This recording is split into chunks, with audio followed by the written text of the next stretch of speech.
Mobil Presiden Rusia Vladimir Putin dilaporkan diserang bom. Saat itu sang presiden sedang di dalam mobil tersebut. Beruntung Putin bisa selamat.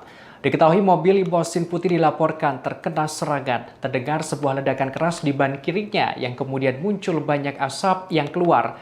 Dalam insiden ini Putin tak mengalami luka-luka. Namun setelah kejadian, sejumlah pengawal pribadinya ditangkap. Menurut saluran Telegram General SVR, insiden tersebut sebagai usaha untuk membunuh Putin.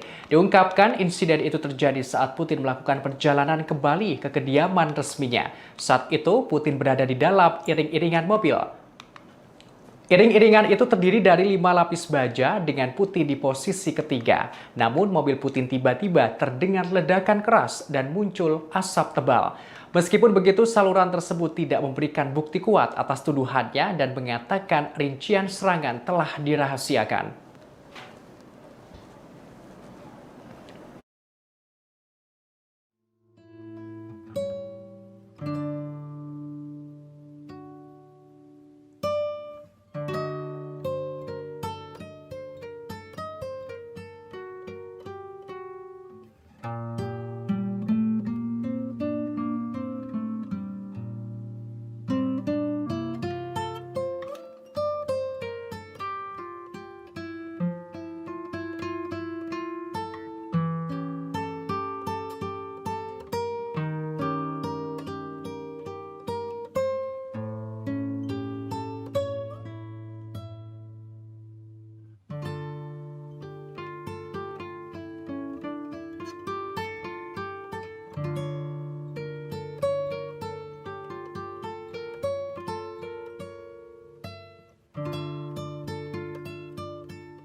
Terima kasih sudah nonton. Jangan lupa like, subscribe, dan share ya.